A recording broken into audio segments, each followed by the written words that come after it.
Hi, this is Ned Siegfried from Siegfried and Jensen. As proud sponsors of BeliefCast, we hope you are inspired by Todd's weekly podcasts, which contain so many courageous stories of recovery and personal growth. Remember, it's not what happened in the past that matters, it's what happens in the future. We invite you all to work hard and be optimistic about your future. Enjoy today's podcast.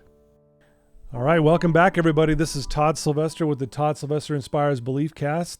Thank you again for joining in week after week. I love you guys. Your support's been fantastic. I do want to again give a shout out to our sponsors, Siegfried and Jensen, Wasatch Recovery, and Veracity Networks. You guys are amazing. Thank you for all that you do and for your love and support of me. I wouldn't be where I'm at without you guys. And I would like to thank all of my previous guests. They've come on, they've been vulnerable, they've shared amazing stories, and it's allowed this to reach a lot of people who are struggling, a lot of people who are just doing great things in life and making a difference. And today's no different. Today we're joined by Abby LeBaron. Abby, thank you for joining us. Thanks for having me. Yes, soon to be Holman, Abby Holman, right? Yes. Yeah, she's engaged to Max. A little shout out to Max. Shout out Max. And a good friend of mine and coworker, Tina, who's going to be your mother-in-law, has, basically we've been talking about this off the air. Like, she's just like your biggest fan. She is just hyping me up. Abby, you've been on American Idol. You got the golden ticket. Is that what they call it? The golden ticket. The Willy Wonka golden ticket. The Willy Wonka golden ticket. But I'll be honest with you. One of the main reasons why I love that you're on this podcast today, the BeliefCast, is the way you carry yourself. Well, thank you. And what I mean by that is you're very confident. You're very positive. You're not afraid to just be you. You're goofy. You're funny, And I really just love that authentic piece about you. And I know I hear a lot of this through Tina, but I've also followed you as well since you've been on American Idol, and it's just been really cool to see how you live your life. Well, thank you so much. I appreciate that. So, again, you were one of the most recent alumni from the American Idol experience, which we're going to talk about, which I can't wait. And the judges that you had judging you, which I can imagine how that felt at the time. You are a singer. You're musical. I think there was a time in life, probably recently, where you're wondering, who am I really? Do I just love to sing, or am I really this singer? And I'm telling you guys, her voice is beautiful. It really, truly is. It's beautiful voice. You said something here, and this is back to what I was saying. You said, not only did you make the show, but you received 3 empathic yeses from the judges. And the judges were Katy Perry, Luke Bryan, and Lionel Richie. I mean, talk about the trifecta of these amazing, successful singers in their own right. But to get yeses from all of them was amazing. And then, which sent you to Hollywood. But then you said you came to learn a heartfelt perspective early in life. You can't become what you want unless you embrace what you are. What did you mean by that? Yeah, I think, so growing up, my family is super musical, and, me and my 2 younger brothers, we sing, and my mom sings, and my older brother plays the piano. So it was kind of like the normal that we would, all sing together. But more than that, I don't know, Provo, Utah, I feel like a lot of people are super musical and like everyone's just kind of good at something like that. Yeah. And so I never thought, I had dreams when I was a little girl of like going on The Voice or American Idol or these big singing shows. But then as I grew older and like, just kind of life hits you and you're like, oh, maybe I should get a more realistic dream. It just seemed more unrealistic the more I got older, and I think I got in my own way, where I wouldn't allow myself to dream big anymore. And so it just kind of felt like to have this big goal or dream to be on American Idol or to even call myself a singer was like kind of embarrassing and like far-fetched. Isn't that interesting? And I think you bring up a very, I think, common thing that people go through. Because as kids, you're thinking, I'm going to be on American Idol. I'm going to be on The Voice. And you believe that as this young girl, right?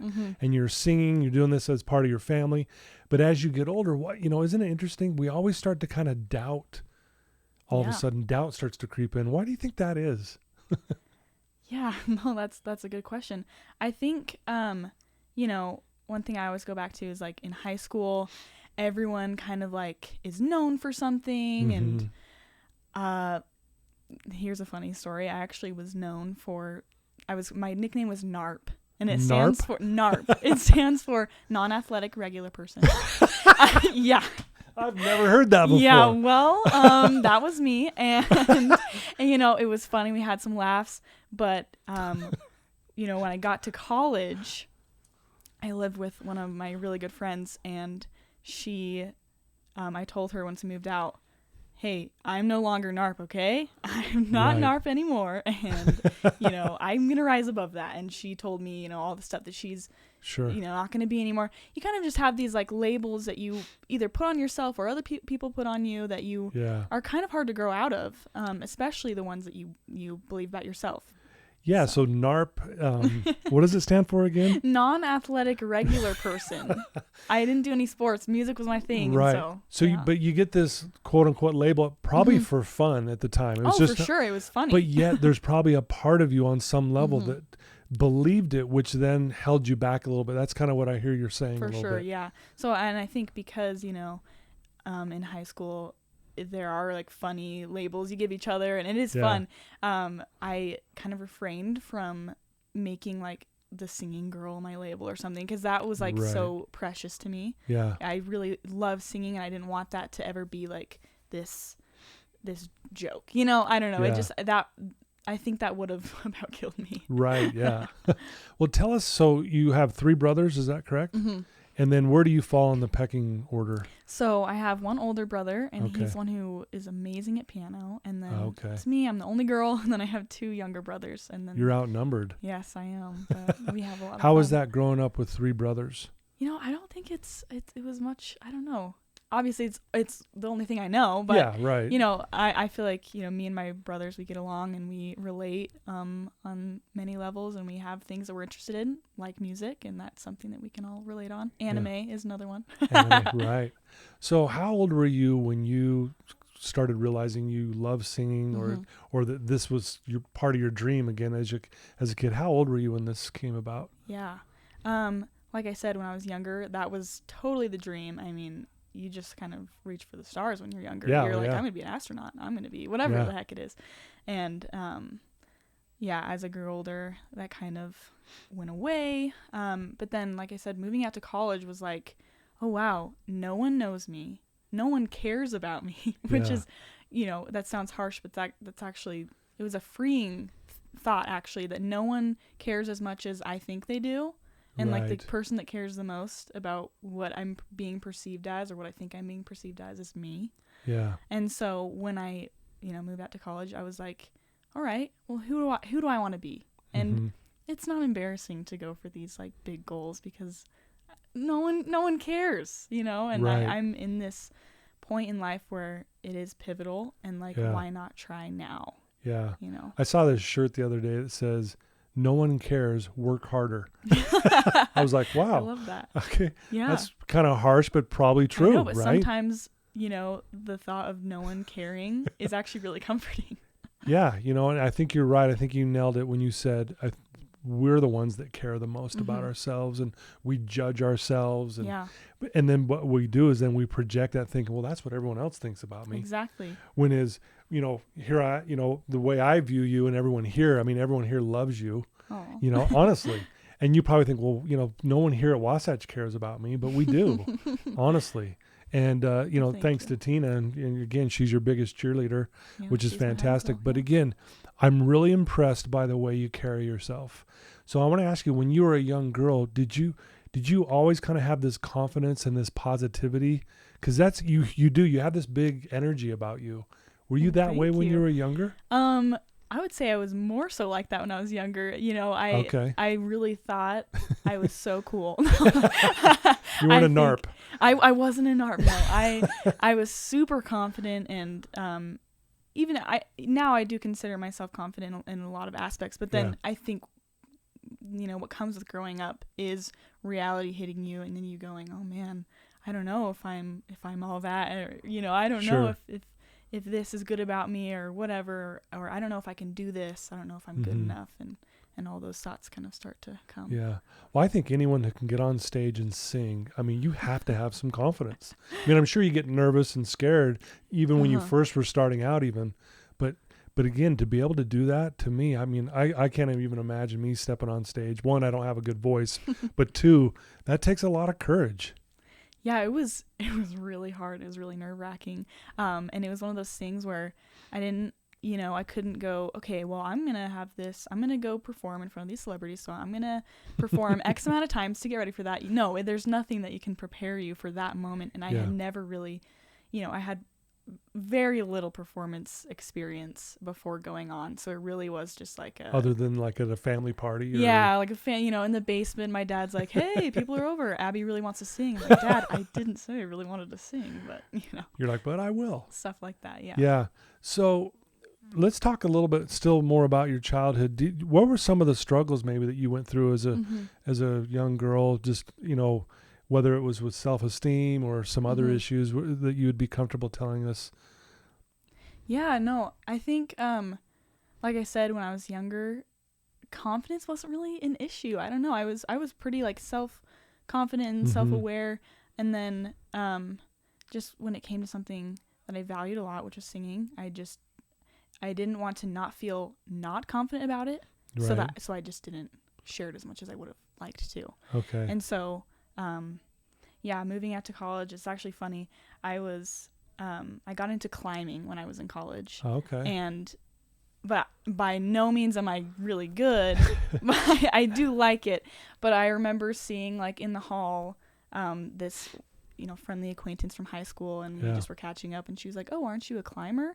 And I like launched in this full explanation of like, well, I'm not a climber per se. Like I just I climb. And it just like reminded me of how I'm like, why do I say, well, I sing, I'm not a singer per se. Like it doesn't matter.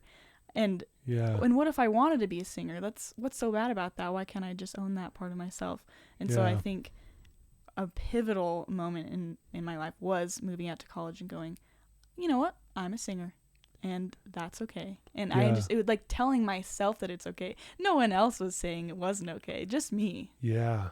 I love that. It's like when you say I'm a singer, you're owning it, right? I've heard this once, and it's really powerful to me. If you don't own your story, it owns you. Wow. And that's been part of your story. I mean, you started singing when you were this young girl, right? Yeah. And so I love that. I think that's a really important lesson for all of us. It's okay to own who we are, or what we love to do, or those kind of things. And instead, I think it's actually a necessary part in progressing, because if I hadn't said, you know what, this is who I am, then I couldn't have progressed farther. If I'm a singer, okay, now that I know that I'm a singer, what does a singer do? Well, a singer performs. Right. And I never thought about performing before. Right. But now that I'm in my mind, I'm a singer. Well, of course, it's no brainer. I'm going to go perform, or I'm going to make that a part of myself. Now it's a less scary thing because I have embraced who I have wanted to be. Right. So obviously, you're in college now, right? And how long ago was it that you were on American Idol? So it was this last season. It's actually still going, but I went to California the first time in November of 2020. So talk about that experience, and talk about what made you decide to go, okay, I'm going to try out for American Idol, and then just walk us through that process and just, what you went through. And then I'd love you to also talk about when you're standing there in front of those three celebrity judges and how that was. Yeah. So in August last year, I got a DM, as a direct message on Instagram from one of my old neighbors, Renee, and she sent me this video explaining how to audition for American Idol. And I never thought about it. I still hadn't. Yeah, it was not on my horizon, even though I was, trying to embrace who I wanted to be. I still didn't even cross my mind. And she sent me that instruction video, and I, texted her back. I was like, ha, Renee, whatever. And she says, it's not a joke, Toots. I was like, really? Okay. Just still kind of brushing it off. But I watched the video. It wasn't that long. And it explained that you can, because of COVID, you can try out over Okay. Zoom. So I was like, well, if I don't have to wait in a line for 8 hours, you know what? Sign me up. Why Yeah. not? Why And not? it was Yeah. kind of this thing where this mindset of like, yeah, that's not embarrassing. I'm going to go for my dreams. Why not? This is the time, and I'm going to try it out. So I signed up, and when the time came, it was just like this Zoom call. I was in my basement, my parents' basement. And I was reading chords off of my phone because I didn't have any. Oh, I wasn't really? prepared, really. I just had chords on my phone. I didn't You're know. like, I'm winging this. I really didn't think anything would come of it. I just Uh-huh. thought this is Sure. a cool way to face my fears and actually, Yeah. say I did something. Right. And I really thought the end of it was going to be like a cool, 2 truths and a lie thing. Like, oh, one day I tried out for American Idol. But yeah. I ended up getting on, which was super surprising to me. Did it really surprise you? It really did, because I didn't know what to expect. I didn't ask, I didn't research, I just did it. So when you got asked to be on, yes, you were surprised, but were you like, man, maybe I can do this? Yeah, I think it really started the journey of like, can I do something like this? And who do I want to? Who do I want to be? Right. So yeah, I sang for like 3 producers, I think, over Zoom, and the last one, they do a really good job kind of concealing their emotions while you're singing. So you're like, am I even doing good? They're all like this, just They're like straight-faced. Okay, let me just we'll pass you on to the next one. I'm like, oh my gosh, what if I'm doing bad? I would never know. So right. until the last one, and she said that I was the best they'd heard all day, and that it was a definite yes. And I had to be like, I was like, a definite yes, as in what? What does that mean? Right. And so she, she explained that I was going to go sing in front of the celebrity judges, and I could not believe it. After that conversation with her, I was going to go run upstairs to go tell my family. I turned the corner and I almost tripped over my dad. He was laying there and he had been listening. Oh, he was listening Yeah, in? because no one else could be in the room, but he was hiding there. He was laying on the floor, awesome. and I was like, what are you doing here, Dad? But anyway. Wow. So that's the story of, how I even got accepted to go perform in front of the celebrity judges. And so, yeah, it's a really odd thing to prepare for, because it's a once in a lifetime opportunity. Yeah. And like I said, I never had. Well, here's what's interesting like too. it. You said you didn't really prepare for it. You're just like, I'm going for it. Yeah. I got nothing to lose. And maybe that was the reason. You're a great singer, but maybe that you performed better just knowing, like, you almost didn't put the pressure on yourself by saying, oh, for sure. Oh my gosh, I got to do this. For it sure. was versus, hey, I'm going to give this a shot. Well, we'll see what happens. Yeah, it was like no sweat. And then same thing before I went into the celebrity judges, their room to sing for them. I had this, obviously I was a ball of nerves, but then I just had this thought like, well, I didn't think I was going to make it this far. What's the big idea? What's the harm? It's just, I'm just going to go sing for them, and probably nothing's going to happen. And so for some reason that was really comforting to me, that I'm like, oh, I will not get a golden ticket, and so it's okay. But I did. Well, you did. So, but what you were saying is that you kind of almost said you're not going to get it anyways. So I'm just going to go have fun almost. Yeah. I think there's a benefit in maybe like having low expectations and, I don't know, not selling yourself short, but having low expectations of like, I'll be okay if I don't go farther. Do you struggle, or have you struggled with feeling like if you were, I don't know, it's almost like, you were almost too humble about all this. It seems like, did you almost feel like it would be bragging, or did you ever feel that way? Like, oh, I'm being like prideful if I'm like saying I'm all that and this. For sure. That was the whole reason I didn't even want to really share my singing in high school, because I didn't want to look like, and this is, the whole American Idol stories, I didn't want to look like I was showing off.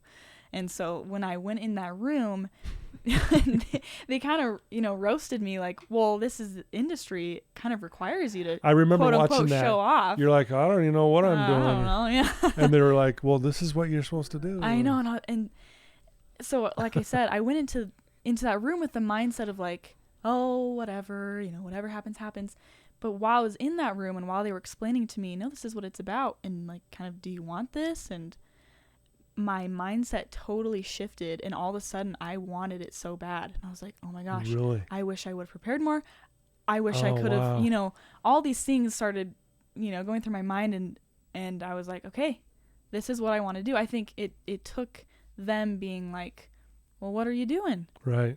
To kind of wake me up from that fear of, oh, I don't want to show off, or I don't want to look like this. It was like, no, it all became about, do you want this? And yes. And I the did. answer was yes. The answer was yes. And so, you know, I sang. Is that kind of when you also had the shift of, you know what, I am a singer? Yeah. Versus, yeah. do I just like singing? Yeah. And even when I was in California, meeting so many people, a lot of them, I mean, way more established as an artist than I was, and or had tried out for multiple shows or this show a couple times. And I kind of got in my head where like, I was like, oh my gosh, again, I'm not good enough.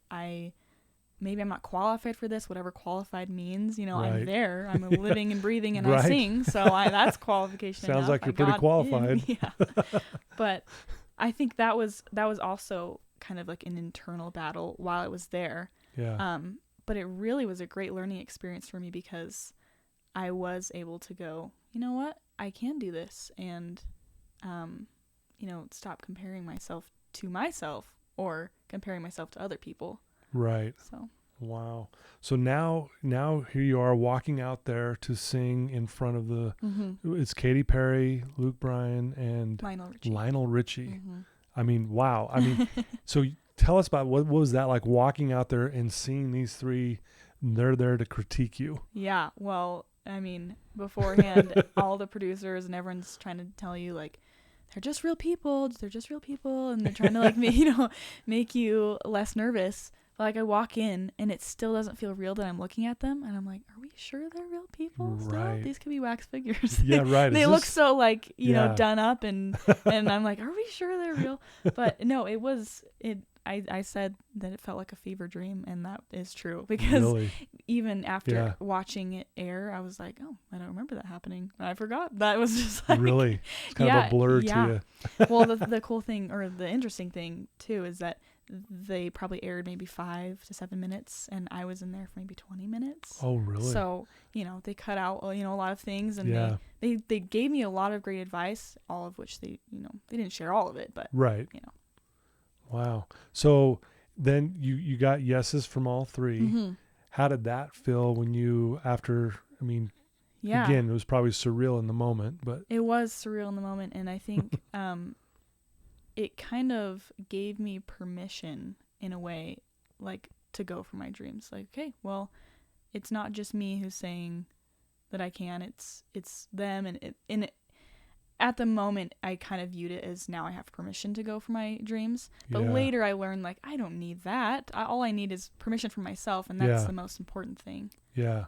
Well, but it doesn't hurt. No, but it really doesn't hurt. You know what I mean? I mean, I've talked to a lot of people over the years who have pursued their dreams, whether it's music or sports or writing a book or whatever it may be. And it's almost like, again, you're right. We have to give ourselves permissions, but it's nice to get someone who's in the field of what you're doing. Say, you know what? You do have what it takes. And it's good to hear that. Because like, oh, hey, you know what? I got something here. Yeah, for you sure. Know? That was... incredible to hear, obviously, that they thought I was good. I mean, I was like blown away. Yeah. Luke Bryan said that I gave him chill bumps. And I was like, what? I gave Luke Bryan chill bumps? Yeah. What? Yeah. Well, I watched that, by the way, and it was awesome. I mean, it really was. And I'm sure you were probably nervous, but from watching it from our perspective, you looked confident. You looked like, man, this girl just, this is what she does. You know what I mean? Yeah. But I'm sure you had a different story going in your head. But oh yeah, I think there's a lot of, coping mechanisms to try so to looking back on it, I mean, obviously, so that then you got the golden ticket, you got to go to Hollywood, you got to do all that stuff. And granted, I'm sure that was a stress because I've watched that before and that looks just like chaos. Oh my gosh. Yeah.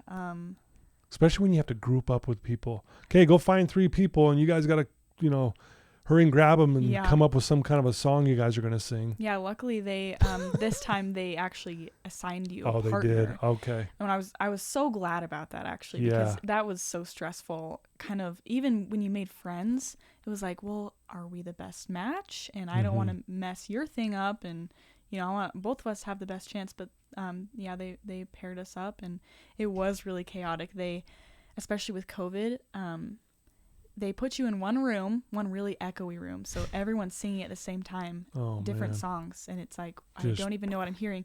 And then we had to stand 6 feet apart from our duet partner, and we couldn't face them while we sang. So it was the hardest time to even hear what we were doing. It was probably one of the most stressful times. Yeah. So obviously you do more performances and you were moving along, but it got to the point where, you didn't make it on, you didn't move on to the next. Yeah. How did that feel in that moment? Did you, were you doubting yourself in that moment, or were you like, you know what? Hey, this gave me exactly what I needed.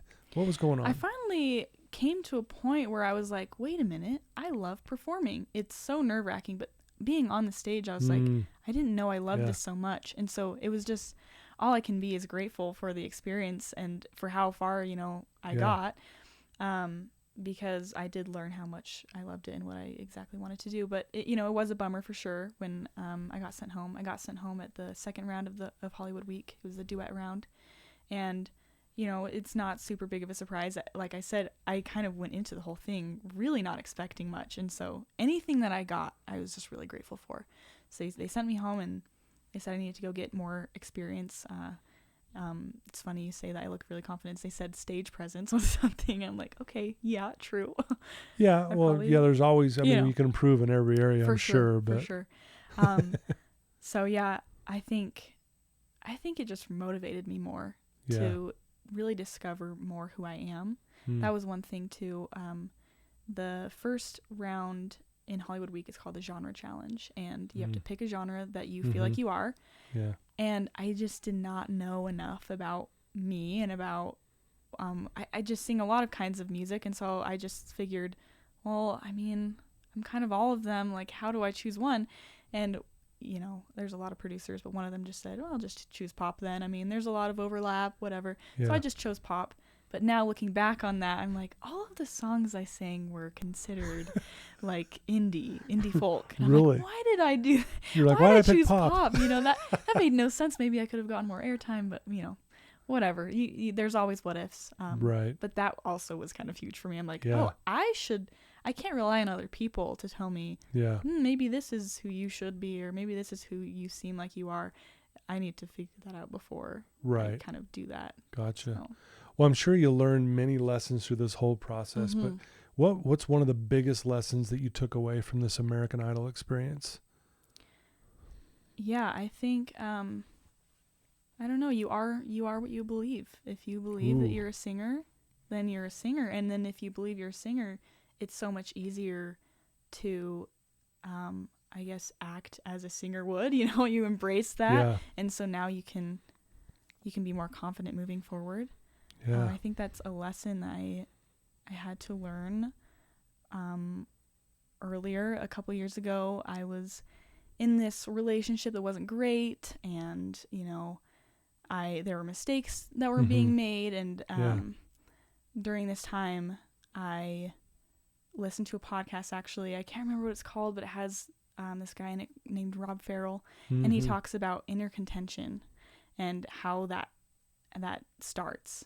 Right. And it starts with what you talk about with belief systems, with what you believe about yourself. Yeah. I didn't know that. I thought, I'm in this relationship, whatever. I got, after getting out of that, I went through the repentance process, all of that. I got away from it, and I still was miserable. And I thought, why do I still feel miserable? I thought I removed myself from the situation. I, am good now. I went through the repentance doing all process, the right things. all the right things. Yeah.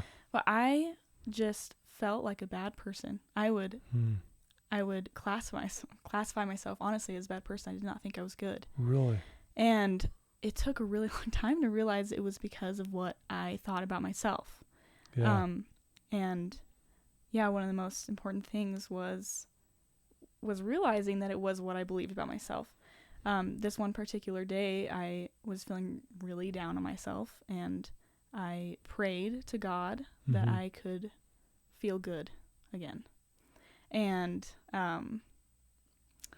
that day, like 3 separate times, I got a text from 3 different people in my family, my mom, my dad, and my grandma, and they all specifically said, just out of the blue, I wanted to tell you how good you are. and that you're good. And that was exactly what I needed to hear. Of course, that was an obvious answer from God, I felt, but I still didn't feel it. And I didn't feel it because I didn't believe it. Yeah. And so that was a lesson I had to learn too, where I was like, okay, despite this clear answer from God, I don't believe it. And that's the cool thing about beliefs, is that we choose them. Yeah. So that was the lesson I had to learn, was that, okay, am I going to keep believing this lie? And you talk about the bully in your mind, and you have to confront the lie. The lie. Yeah. The bully tells you lies. And so I had to, look at you. Wow. I did my research. Yes, you did. Yeah. Wow. I'm impressed. No, but I had to tell myself, you know what? That's a lie. And this is what I'm going to choose to believe about myself. Mm-hmm. And of course, it's a struggle every day. Yeah. It's not, one and done. It's not super easy, but that principle alone changed my life. And every day after that, you choose what you believe about yourself. Yeah. And I think that it can apply in so many different situations, even being an American Idol, thinking about myself, oh, I'm not as good as this person, or I'm not as prepared. Well, you know what? I'm not gonna choose to believe that I'm not good enough, or I'm not gonna believe that I'm not worthy enough to be here. Right. Because that only will hinder me, and that's what I taught. That's what I mean by I get in my own way. Yeah. If you believe something negative about yourself, you are in this cycle of contention. Right. Wow. Very well said, by the way. And I think everyone listening to this right now can go, yep. I think everyone on some level struggles with exactly what you just said. And man, you gave me chills when you said, we are what we believe. I'm like, she's speaking my language right now. I love that. But it's so true. And what's funny is, if I was to ask you, can you prove to me you're not a good person? Like, could you prove it to me? And you'd say no. And it's just funny. You nailed it right on the head. It's a lie that we're telling ourselves that keeps us stuck and causes that contention you're talking about. Mm-hmm. Yeah. And I love, the way that it was explained when I heard it from Rob Farrell was that it is this cycle where, okay, if I think I'm a bad person and then I'm confronted with, a right or wrong choice, it's going to be so much easier for me to make this wrong choice because, well, I'm already a bad person. I mean, what's this? Is that really going to hurt more? And then after the wrong choice, that just confirmed to me that I'm a bad person. And then I say, okay, I'm never going to do that again until I feel bad again. And then it's just a cycle. Wow. And so, it was a really amazing lesson for me to learn that it wasn't, maybe the behavior and the mistake or whatever it was that was making me feel miserable. It was what I believed about myself. Wow. Very well said. Like, man, how old are you again? I'm 20. She's 20, folks. Seriously, like, honestly, that's why I'm so impressed with you. Again, the way you carry yourself. Again, you're not perfect, and I'm not saying you are, but again, you carry yourself in such a way, and I appreciate you sharing that, story. I appreciate you being vulnerable around that, because I think, again, every listener listening to this right now will go, you know what? I totally relate with what she's saying. And especially the younger kids who are listening to this as well. Mm-hmm. So, what would you tell someone right now who's thinking the same thing that you've struggled with? They're right now thinking, I'm a bad person. Yeah. I think that it's hard because it does take a lot of, I don't know, maybe self-reflection or I would say just find the wrong beliefs in your life. Mm-hmm. Find where the lies that the bully is telling you and really analyze them and decipher if they're true or not. And then, they're not. Yeah, you'll find out they're really not. They're really not, especially if it's telling you that you're a bad person. No one, you can change and you have that power. I think that's actually a beautiful thing, that we choose our beliefs, because the only thing that we have power over is ourselves. And so, if you can decipher what in your life or what belief is making you miserable, it's up to you, and you have the powers in your hands. You can change that. Yeah. Wow. Beautiful. So why is your faith and so important to you, and how has that played a part in all of this for you? I think going through that difficult time, the only thing I could do was rely on the Lord, and even when I would get promptings or answers to prayers that were really specific, it was about believing them and believing what God feels about me, and I think knowing that what he thinks about me is the most important, that can make me, it can help me just do so many hard things or just go on with life, Yeah. Has prayer played a big part in what you do? Like, I would imagine, because again, you talked about you were struggling, you reached out and prayed to God and said, please help me realize I'm a good person. And then you get those 3 texts. Yeah. Right? Yeah. I would imagine even through the American Idol experience, but just throughout your whole life, has prayer played a big part in moving forward and helping you make it through difficult times? For sure. I think prayer is the way that you gain a relationship with God. And I don't mean to plug a song that I wrote, but I did write a song called Before I Knew You. And it's about, before I really knew the Lord. And I really attribute getting a relationship with him through prayer and making your prayers like conversations, because he's your greatest advocate, he's your friend, and so they don't have to be super formal. They can be you just pouring your heart out kind of a thing. So I wrote this song where it's kind of about before I knew God, I knew everything about him. I knew his stories, and I grew up hearing all of his stories and reading the scriptures and everything like that. But the moment that I really feel like I knew him was when I was at a point in my life that I had to be really humbled, and I had to rely on him so heavily. And that was when, the times that I prayed the longest or the most raw prayers, I guess you could say, that aren't, just the general. Yeah, the repetitional dream. It's more heartfelt. Yeah, it was like, pleading for help. And I think when you have a relationship with God, there's so much more is possible. Yeah, I think that's key too. I think it's one thing to say, hey, I believe in God or a higher power. And again, this is for our listeners, and whether, no matter what you believe, but I think we have to do our part. There's a term that I hear a lot in recovery is faith without works is dead. Right? Yeah. So the opposite must be true. Faith with works must be alive. Yeah. Right? I like that. Yeah. And so I would imagine as you're praying, that's you exercising your faith. Therefore it becomes alive. Exactly. Right? Yeah. And going back to, what we said before, well, if faith without works is dead, then God can tell you all kinds of things that he thinks about you and he loves about you. But if you don't believe it, then it's worth nothing. Well, it's kind of like when you got those texts from your family members, you still were like, you still struggled, even though you got confirmation. Yeah. It was like, what mattered most is, what do you believe? Yeah. Those texts didn't change what I believed. I had to change what I believed. Yeah. Probably helped though. Yeah. Right? It's great to hear the feedback and someone really cheering you on, saying, hey, we believe in you. We love you. You're a great person, that kind of thing. Yeah. But this is critical for anyone listening to this, is if, again, those are all good and we should reach out to our higher power, God, whatever you believe. But I think you hit it on the head, Abby, that we have to believe it ourselves. We have to get there. Do you feel like you're there now?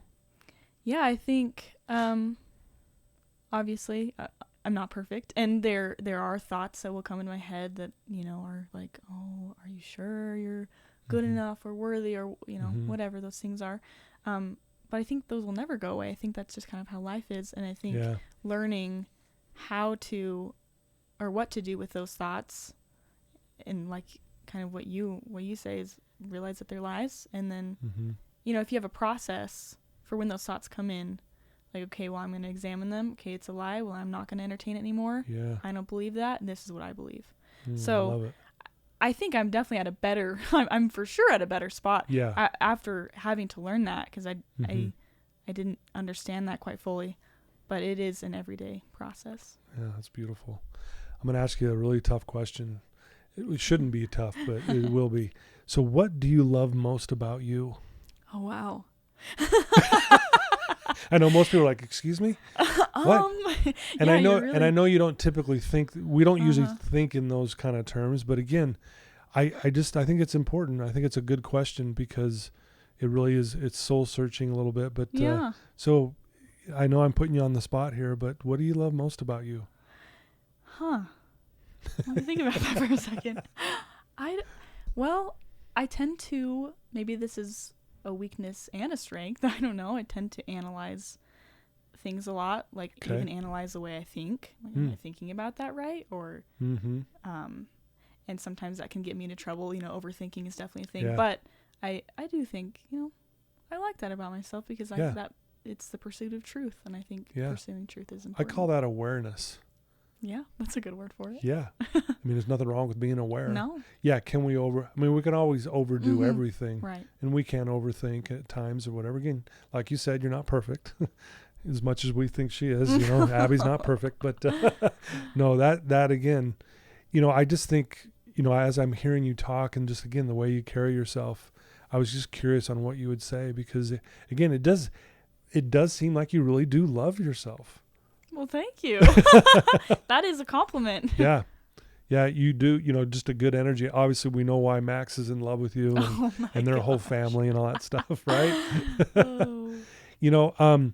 So what has been the best part of your day today? Today? Mm-hmm. To be honest, listening to music. It was an hour drive up here, and I love to take the time to listen to either music or a podcast and kind of, like I said, I love to think, and sometimes I overthink, and so sometimes it's nice to just get in the car and turn something on and not think for a second. Yeah. Wow. So what are you doing now? Let's talk about that for a minute. Like, so you go through this American Idol experience, and obviously you're going through your own personal challenges. You're working through all that, which is great. Yeah. You're in school. You're getting married, and it's August, right? Uh-huh. So congratulations on Thank that. you so much. She's got a beautiful ring on, by the way, folks. Thank It's you. gorgeous. And I'm, again, I love Max. He's such a great guy. Me too. And his family's amazing. But what are your plans? I mean, you're now saying, no, I'm a singer and I love performing. Yeah. What are your future plans? What do you want to do? And I know you've released some songs, and we want to talk about how to get there, and we'll get there in a minute. But what's the plans?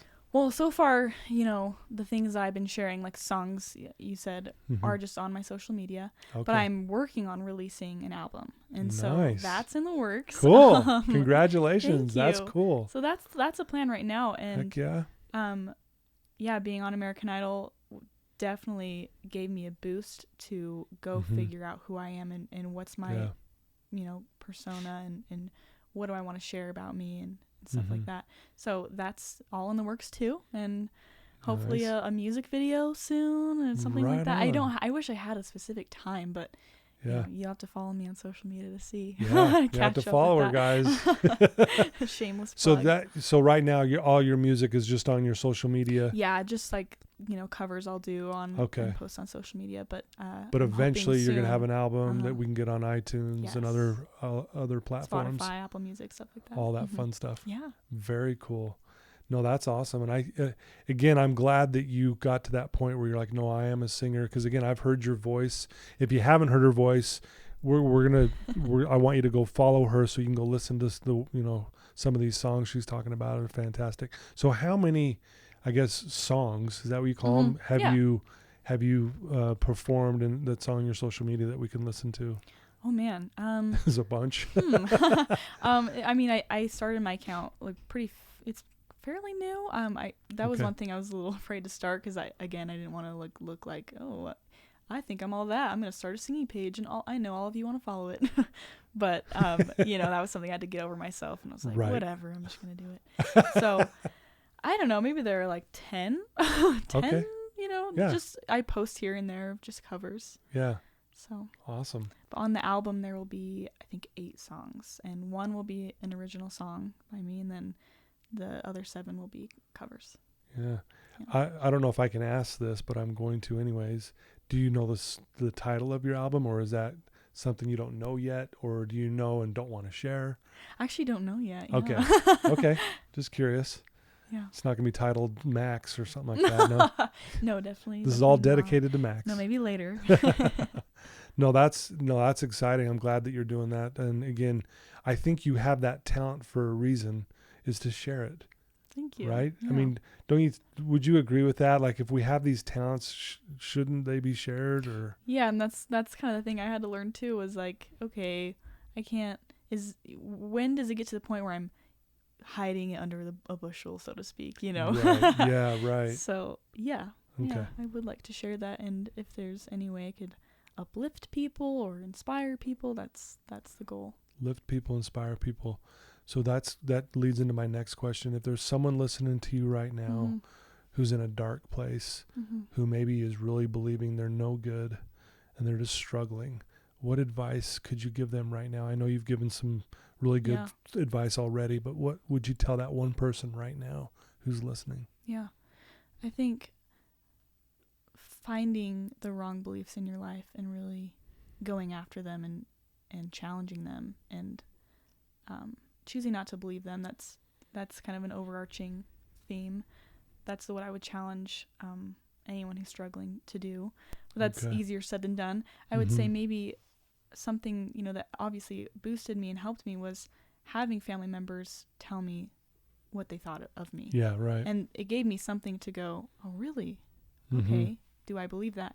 So maybe, asking a loved one, a friend or a family member, what do you love about me? Or what do you think about me that's good? And what are the good things about me? And then really, internalize that and take their word for it. Believe it. Yeah, Believe right.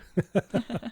Great advice. I think that's kind of a scary thing to do sometimes too, right? Hey, can you say something good about me? Like something you like about me? Mm-hmm. But I love that challenge. I think that would be something really good. Because again, I think when we communicate, especially when we're struggling, it helps us kind of, even just talking about it makes us feel a little better, right? Yeah. I would say I wish I could go back and tell my younger self a couple years ago when I was, in that relationship that wasn't great and I was miserable and things like that.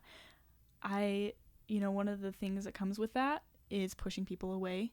And that's something that really could have helped me. But that was me. That was my doing. Anyone who's in a dark place or struggling, maybe don't push people away and invite them closer and ask for help, because that's how it's gonna be way easier to get out of it. Right. Love it. Very cool.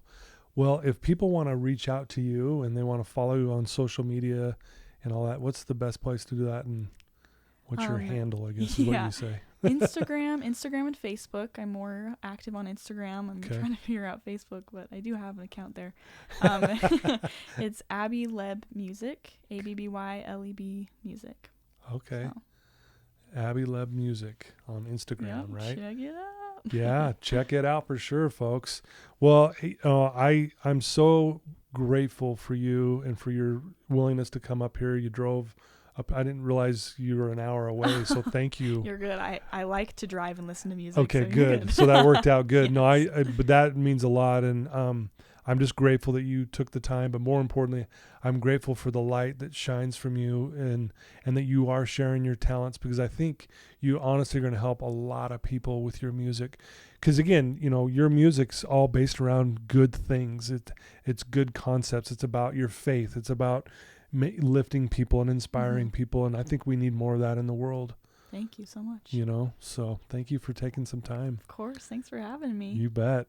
Well, there you go, guys. There's Abby LeBaron, soon to be Abby Holman. She's getting married in August. Can you believe she's 20 years old? I mean, seriously, again, the way you carry yourself just blows my mind. So please reach out to her, check her out on Instagram, and I guess eventually Facebook will be going. Yeah. But we're looking forward to your album and then hopefully a music video and just seeing more success around there. Hopefully this platform today, being on this Belief Cast, we can help even further that along and get you some more followers and more people, checking out what you're doing. But thank you so much for just everything that you do. Thank you. Thanks for having me here. You bet. Okay, everyone, thanks for tuning in. I love you guys. Thanks again to my sponsors. This is such an amazing, I'm just spoiled because I get to sit here face to face with these amazing people. But I'm grateful you guys get to listen. Please share this with anyone that you know, especially if you have a younger daughter or a younger son or a niece or a nephew or a cousin who is maybe a little hesitant in pursuing their dreams, that this will inspire them to like go for it. And here we are, and you're going for it, and that's a beautiful thing. And yeah, so anyway, I love you guys, and until next time, take care.